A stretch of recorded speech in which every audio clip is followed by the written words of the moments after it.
Dear cadets, so as you know, yesterday I have completed colloidal solution.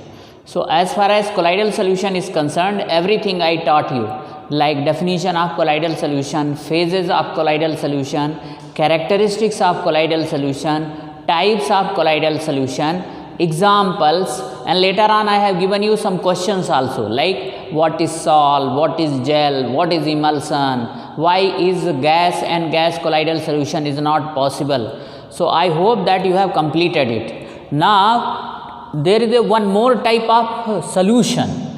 What is that one? Suspension. So we are in the types of solution on the basis of solute particle size. So on the basis of solute particle size, there are three types of solution. One is the true solution, second one is the colloidal solution, and third one is the suspension. So today it is the turn to teach the suspension. So what is the suspension? Suspension is a heterogeneous mixture.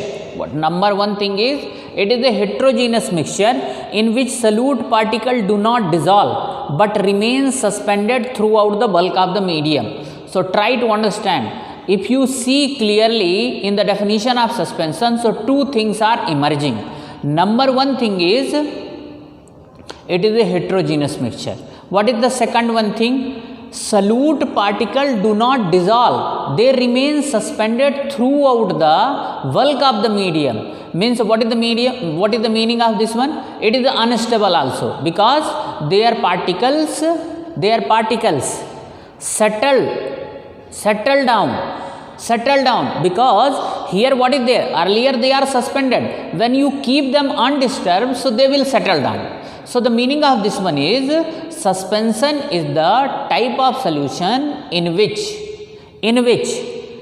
particles, solute particle, do not dissolve but remain suspended throughout the bulk of medium. What is the example here? Solution of chalk powder in water. Here you can write chalk powder in water. So this is the best example of suspension.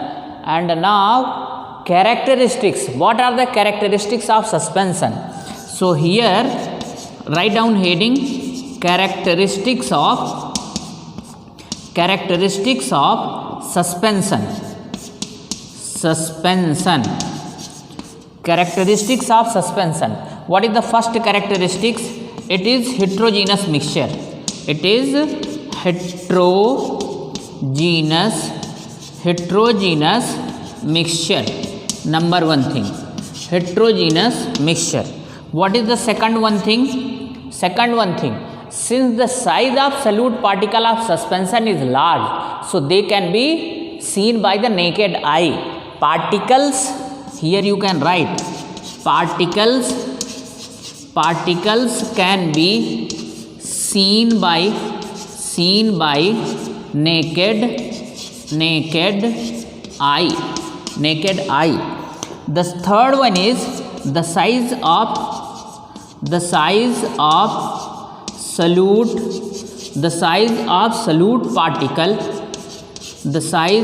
solute particle is more than 100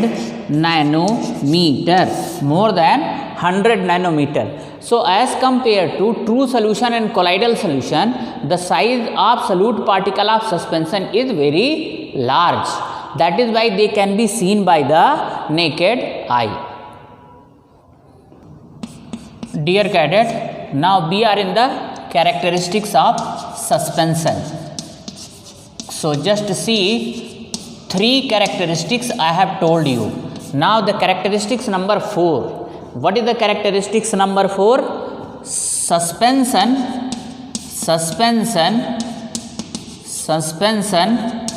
shows the Tyndall effect. Suspension shows the Tyndall effect. What is the Tyndall effect?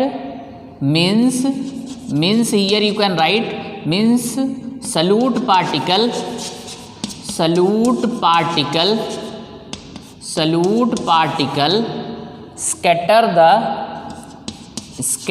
the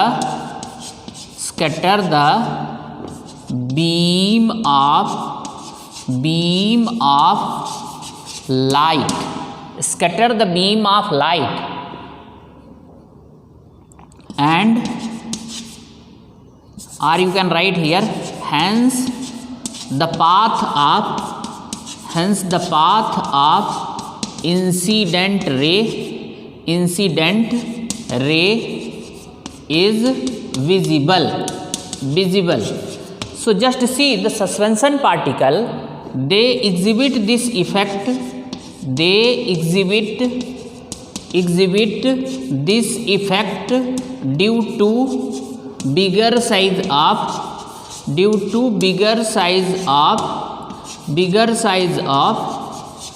solute particle, okay, greater than 100 nanometer their size is there. Now what is the fifth one? Fifth one is suspension is unstable. It is unstable. Why it is unstable? Because solute particle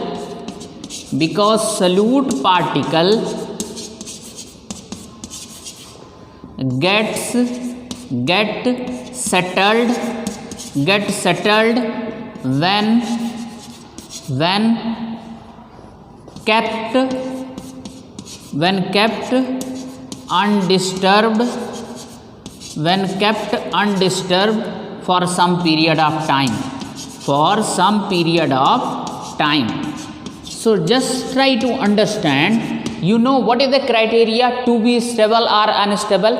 If you have made the solution and kept undisturbed for some period of time, if the particles of solution getting settled, it means that is unstable. If they remain suspended only, they remain dissolved only, so that is stable. So just see, in suspension the size of solute particle is large, greater than 100 nanometer. So when you prepare the solution and keep undisturbed for some period of time, so those particles get settled. So once they get settled, it means they are unstable. Yes, so that is why suspension is unstable. What is the sixth one? The sixth one characteristics is suspension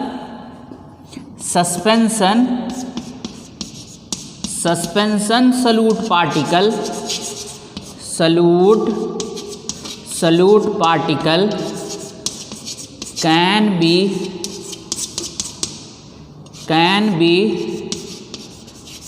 filtered by, can be separated by, better to write here, can be separated by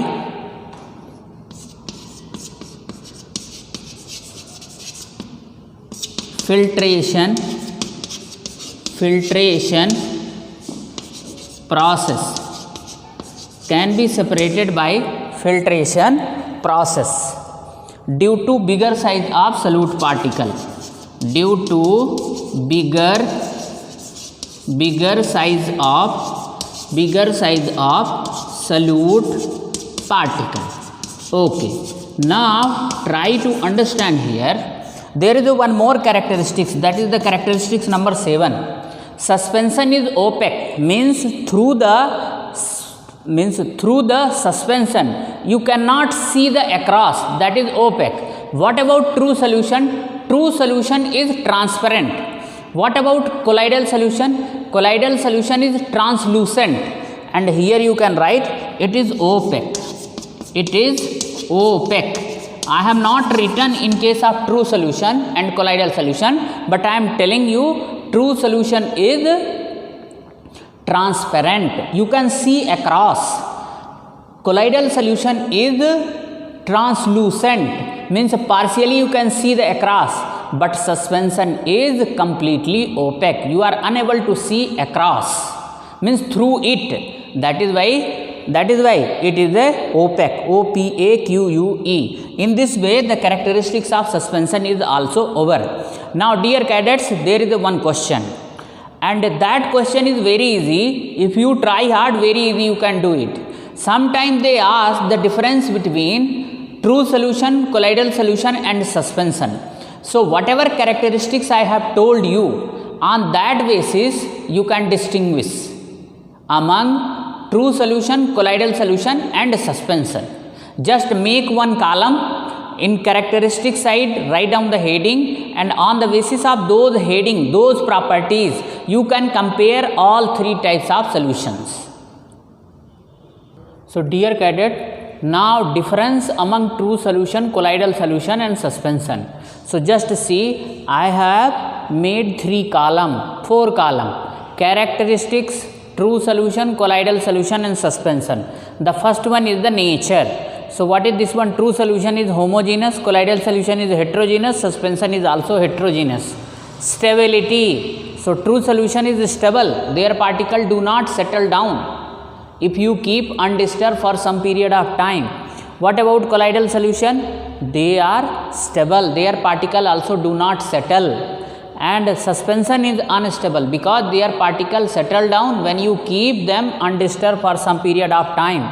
Particle size. True solution is less than 1 nanometer, colloidal solution is between 1 nanometer to 100 nanometer, suspension is greater than 100 nanometer. Tyndall effect. True solution particles are very tiny, that is why they do not scatter the beam of light. What is this one? Colloidal solution is greater in terms of size than that of true solution, so that is why they show the Tyndall effect. And what about suspension? Suspension also shows the Tyndall effect due to bigger size of particle size. Next one is visibility. What is the next one? Visibility. So cannot be seen by naked eye. True solution particle cannot be seen by naked eye. What about colloidal solution? They can also cannot be seen by naked eye, because solute particle of true solution and colloidal solution, they are very small. They are too small to be seen by naked eye. Now in suspension, what is there? The size of solute particle is large, that is why they can be seen. Next one characteristics is filtration process. Just see. True solution cannot be separated by filtration process due to small size of particle. What about colloidal solution? They can also be not separated by filtration process, but they can be separated by centrifugation method. Already you have written, cannot be filtered by filtration process. What about suspension? They can be filtered by filtration process because their particle size is large. One more characteristics is there, that is transparent, translucent. So I am writing here only, due to lack of space I am just rubbing this one here. Just see, just try to understand here. Transparent. So what about this one? True solution is transparent. Transparent. What about this one? This is translucent. Translucent. What about this one? Suspension. They are opaque. So just try to understand. If you summarize all characteristics in tabular form, your difference is ready. In this way, true solution, suspension and colloidal solution is completely completed. Dear cadets, now there is one more topic, that is hidden topic. In NCERT question, some numericals based on solubility, but in NCERT book they have not explained the solubility. Some places they have mentioned this word solubility. So it is my duty to tell you what is the solubility. Means there should be a detailed teaching and study of solubility. So I am trying hard this one. It doesn't mean that this is out of syllabus. It is not out of syllabus. It is there in the syllabus. Especially NCERT questions are given, but proper explanation is not given in the NCERT book. So I am trying hard to explain this one. Solubility. What do you mean by solubility? Solubility is nothing but the maximum amount of solute which can be dissolved in 100 gram of solvent at specified temperature, means at given temperature, means 100 gram of solvent. How much solute it can dissolve within itself at given temperature, that is the solubility of that solvent. Are you getting my point or not? Means the amount of solute which can be dissolved by the 100 gram of solvent at specified temperature, that is solubility. The maximum amount of solute which can be dissolved in 100 gram of solvent at specified temperature, that is the solubility. Okay. Now different substance will have different solubility for a given solvent at given temperature. So what is the meaning of this one? Means different substance, let us say potassium chloride, sodium chloride, ammonium chloride, their solubility will be different towards the solvent at given temperature. Always remember, no two substance will have same rate of solubility. So this is the important thing. So different substance will have different solubility for a given solvent at given temperature. Now important thing is factors affecting the solubility. So there are various factors which affect the solubility. The first factor is temperature. Generally with the increase of temperature, the solubility of solute in solvent increases. Generally what is there? The solubility of solute in given solvent increases with the rise of temperature. It is written here. Okay, but remember in higher class this statement will be changed. There are two types of salt. Means one category of salt which when dissolved in the solvent, they dissolved by the absorption of heat. Means their dissolution in solvent is an example of endothermic process. Always remember, salt which dissolve in the solvent by absorbing the heat from the surrounding, they always, their solubility always increases with the increase of temperature. But there are certain salt whose solubility is an example of exothermic process. Means when they dissolve in the solvent, amount of heat is evolved, released. So always remember, such type of salt solubility will decrease with the rise of temperature. Means if this solution process of salt is an example of endothermic process, so their solubility will increase with the rise of temperature. Similarly, if dissolution of salt is an example of exothermic process, means heat is evolved, then what would be there? Their solubility decreases with the rise of temperature. So, but generally, just you remember, generally with the increase of temperature, the solubility increases. Next factor is nature of solute and solvent. Nature of solute and solvent. Just see, solute may be two types, polar and non-polar. Do you understand the meaning of polar and non-polar? If within the same molecules, if positive and negative pole is there, positive charge and negative charge is there, such kind of substance is known as polar, and which is not having separation of charge, positive and negative, they are known as non-polar solute. So just see, polar solute will always dissolve in the polar solvent. Similarly, non-polar solute will always dissolve in non-polar solvent. Means light dissolve light. Polar solute will be dissolved in polar solvent. Water is a polar solvent because its formula is H2O, H is positive, O is negative. Non-polar solute which is not having charge separation, non-polar will dissolve in non-polar solvent like naphthalene, benzene, phenol. So this is nature of solute and solvent also affect the solubility. There is one more factor, that is pressure. So here third factor you write pressure. So pressure will only affect the solubility of gases. If salt is dissolving, means solid is dissolving in the solvent, pressure will not have any impact, pressure will not have any effect. But so here you can write here, it only affect the solubility of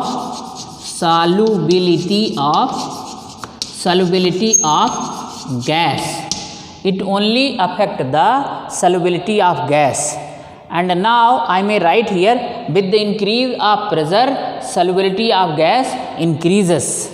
So I am writing here only, just see, with the increase of pressure, the solubility of given amount of gas, here write,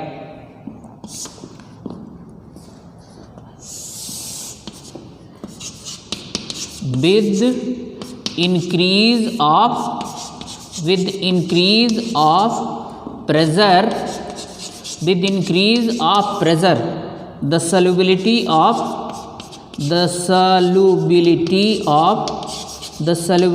of gas increases.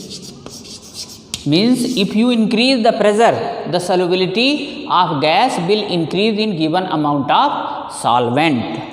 So these are the two factors. The first factor is this one and the second factor is this one. It only affect the solubility of gas, means pressure only affect the solubility of gas. Second one is, with increase of pressure, the solubility of gas increases. In this way your solubility is also completely completed. Dear cadets, there is one more topic in your this chapter. Before teaching the technique of separation, I would like to finish that particular topic also, that is physical and chemical change. So in the lower classes you have also studied this physical and chemical changes, and again it is just for the sake of revision only they have given. So I am completing this one also, physical change and chemical change. So what is the meaning of physical change? No new substance is formed in physical change. Here what is there in chemical change? New substance with new property is formed. Means in chemical change new substance is formed. Here what is there in physical change? Only physical property is changed. What are the physical properties? Shape, size, volume and physical state. Physical state means solid, liquid, gas. Okay. So in physical change only physical property is changed. What about in chemical change? During the course of chemical change, chemical property including chemical composition is changed. Means you will get the new substance with the new property including chemical composition. It is a reversible change. Physical change is what? Reversible change. Means original substance can be brought back. Suppose you started with water. So now at room temperature water is the liquid. Same water you transfer to the freezer of fridge, and after 1 hour it will be freezed into ice. Now take out ice and keep in open. After some time again you will get the water, because ice will melt into water. So what is there? Original substance can be brought back. Original substance can be brought back. That is why it is a reversible change. What about chemical change? A chemical change is irreversible if two chemical compound combine together and form new product. So from the new product, original substance by which that is made up of cannot be brought back. That is why it is irreversible change. Now physical change is characterized by energy change. Means during the course of physical change, neither energy is evolved or absorbed. Always remember. Means during the course of physical change, energy neither evolved nor absorbed. It is written here for visibility time and again I am telling you, energy neither evolved nor absorbed. Means there is no evolution or absorption of heat during the course of physical change. What about this one? It is characterized by energy change. Means during the course of chemical change, what is there? Either energy evolved or absorbed. Not only this one, during the course of chemical change, there must be change in the color of the substance. There must be evolution of gas. Must be evolution of gas. There must be production of sound, light, fumes, means smokes, bursting, like during the course of cracker bursting, what is there? Light is produced or not? So always remember, chemical change is always characterized by energy change. and with the evolution of gas or with the change in color or production of sound or production of harmful gases. These are the characteristics of physical and chemical changes. So in the tabular form I have explained this one. Now what are the examples of physical and chemical change? That also I will complete. Rub that one. So dear cadets, here some of the examples of physical change and chemical change is given. So always remember, if any process physical state is changed, that is physical change, like evaporation of water.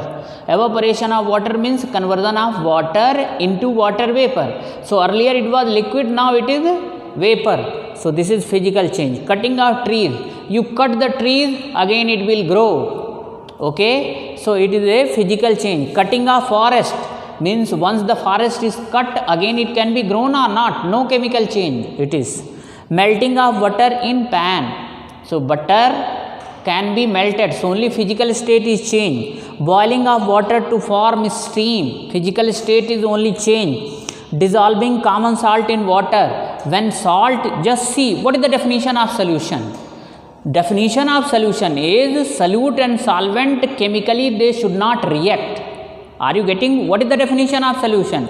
Solution is the homogeneous mixture of two or more substances which chemically do not react and whose chemical composition can be varied up to certain limit. So in dissolving common salt is solid. When it dissolves in the water, it is a liquid, homogeneous solution. So new chemical compound is not formed. This is also physical change. Cutting of hair, once the hair is cut, again it will be grown. Cutting of nail, that is also physical change. Beating of aluminium metal into foil, there are so many like gold, aluminium, they can be given to different shapes. So new chemical substance is not formed, only the physical state is changed. Now examples of chemical change. Respiration, without the presence of oxygen, respiration cannot be taken place, and in the respiration, breaking down of complex food into simpler food is taking place. So what is this one? With the evolution of energy, in respiration process what is there? Energy is evolved or not? So what is the characteristics of chemical change? There must be evolution or absorption of energy. So respiration is an example of chemical change. Digestion of food, there are so many enzymes, there are so many chemicals which are responsible for the digestion of food is taking place in our alimentary canal. So digestion is also chemical change. Photosynthesis, in photosynthesis what is there? Chemical substance is only involved. Carbon dioxide and water combine together and form carbohydrate in presence of solar energy and chlorophyll. Electrolysis of water. Water can be broken into hydrogen and oxygen when electricity is supplied. So this is electrolysis of water. You will study in next year, 10th class. Burning of paper. Always remember, burning, wherever burning word is there, that is an example of chemical change. Because when burning is there, there must be evolution of some heat. Okay. Now, so burning of wood, burning of coal, burning of paper. Just see, digestion is also nothing but a burning of food only. Respiration, what is that? That is also burning of food only. Okay. Of course, in the digestion, complex organic compound broken into simpler organic compound. But in respiration, nothing but a burning only in presence of oxygen. But there are so many processes involved. That is why directly we can't say that respiration is burning. Respiration is something different from burning. So next one is making fruit salad with raw fruits. Try to understand. Fruit salads. Now you can say, sir, only shape is changed, so it should be the physical change. But try to understand. Making a fruit salad with raw fruits. Just see, raw fruits are there. When so many fruits you are mixing, so you might have seen, you cut the apple, after some time what is there? Brown color deposition is there over the slices of apple. What is that one? They react with the atmospheric oxygen and they form new substance. So when fruit salads are mixed, so different compounds they also mix together only and they form something else. That is why making a fruit salad with the raw fruits, that is chemical change. Rusting of iron, you know, rusting of iron is an example of chemical change, because rust is the new chemical substance which is formed over the iron objects with the help of atmospheric oxygen and moisture. Okay, so rusting is an example of chemical change. There are one change, that is burning of candle. When candle burn, so what is there? Burning of candle is an example of chemical change. But during the burning, what is there?